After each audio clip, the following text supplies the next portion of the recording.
Welcome everyone. Welcome to kimff. Thank you for joining for this Q&A. We have Richard Sidey, the director and editor of Spellbound.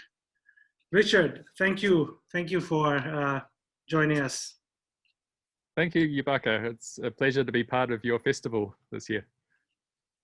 So I love the film. It's like a poetry to me. There is a poetry there, but it's like a poetry to me. It flows like a poetry.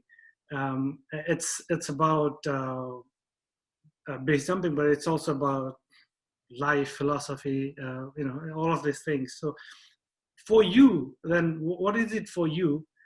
And sort of two questions first. I think, what is it for you? What's the film about? And why did you decide to make this?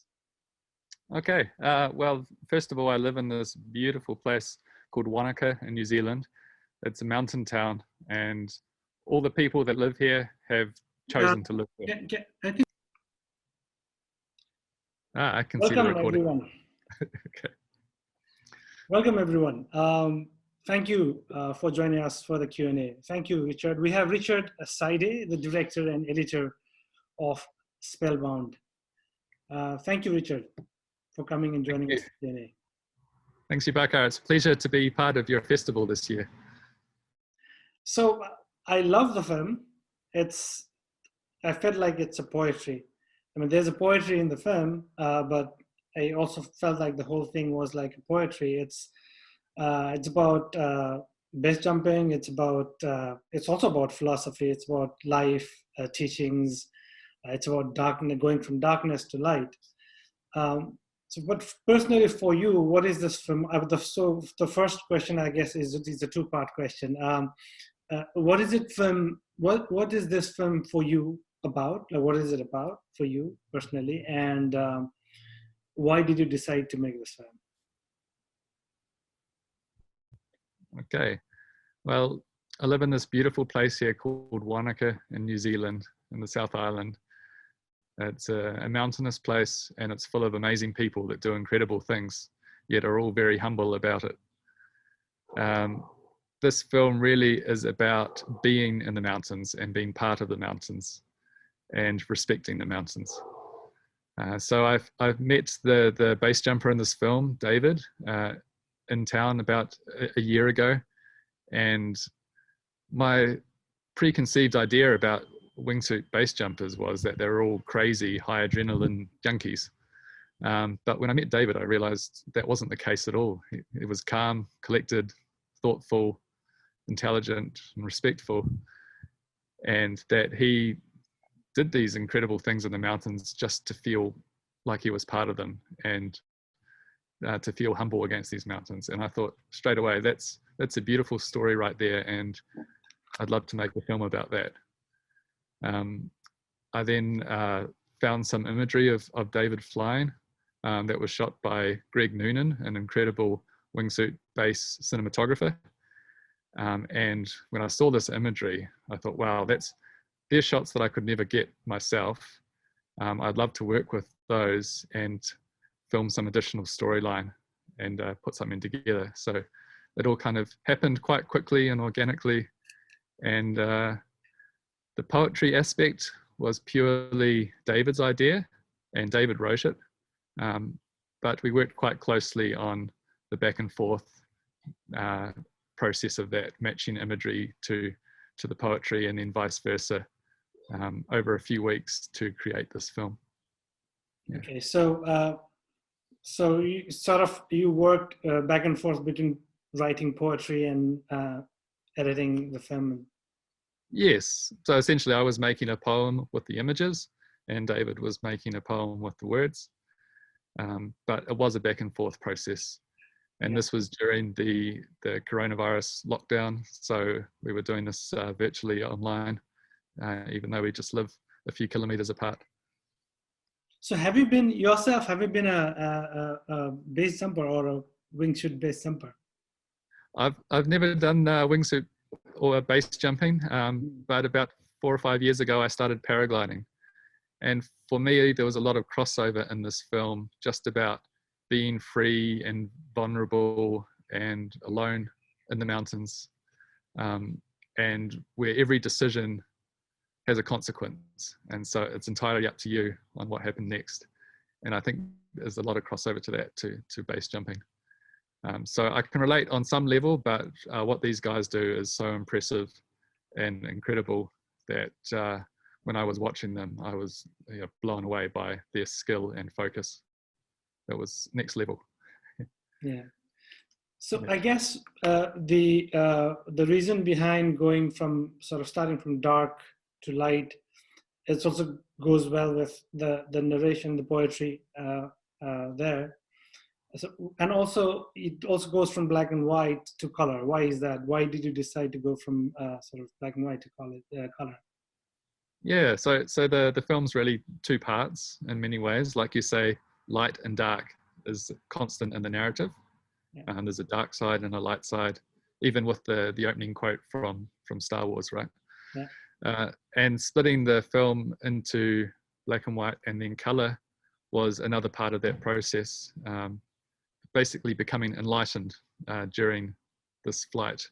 The color kicks in the middle of the film when David begins a poem about flight, and that's when we see the transformation.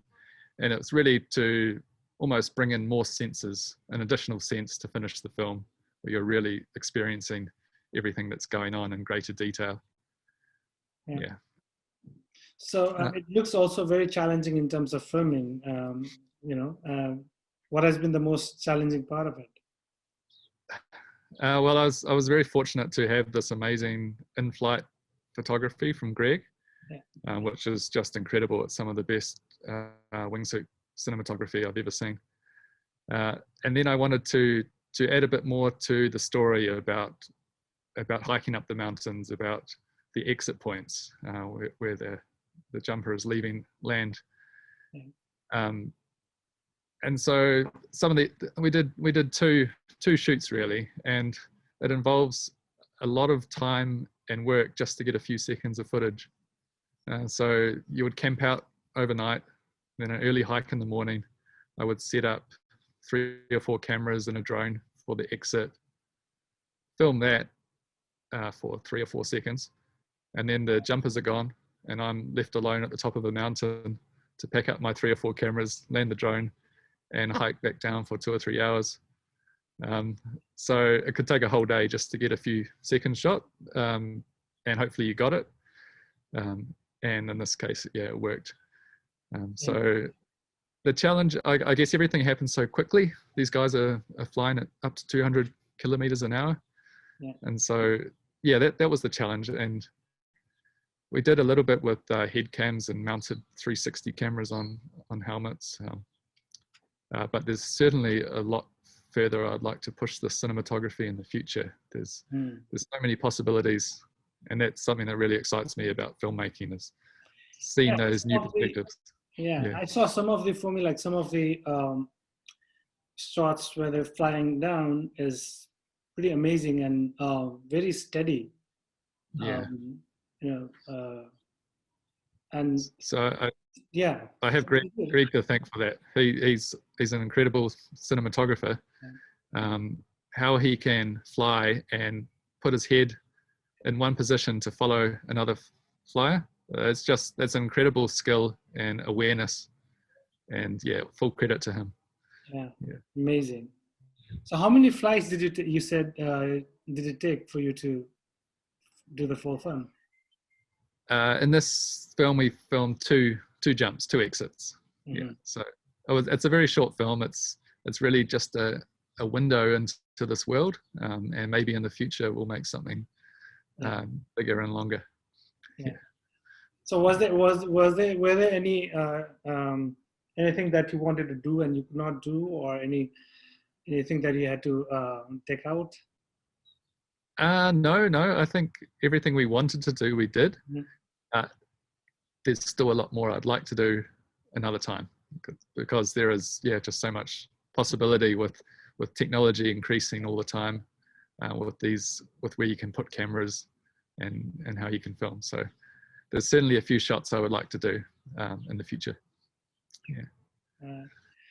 So you've been a wildlife photographer, wildlife maker.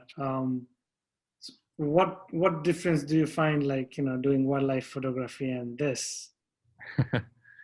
They're very different. With wildlife photography, my main goal is basically to observe what's going on without causing the wildlife to behave differently than they are already. So it involves being very quiet and observing and being patient. And I guess I brought that approach across to this film, working with people, as in the fact that I didn't really direct them. I didn't tell them what to do and when. I just took it from a more observational standpoint and watched as they went through their activities. And of course, I didn't want to interfere too much because these guys require so much focus before they jump. I don't want to be putting additional things in their head. So yeah, there's a similarity there. I guess I still find wildlife easier to work with. But, I'm thinking, wildlife might have a different sets of challenges. I was thinking, like, did you, like, while filming, you said you already had a couple of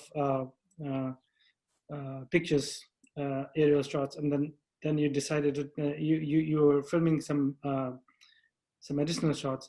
So did you have the poetry in mind? Like, did you have, like, it'll be like a poetry, or there'll be a poetry narration when you were filming, or you just filmed it and decided it later on? How did it work?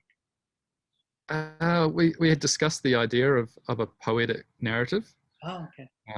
When I first approached David and said I was interested in making a film, he was pretty hesitant.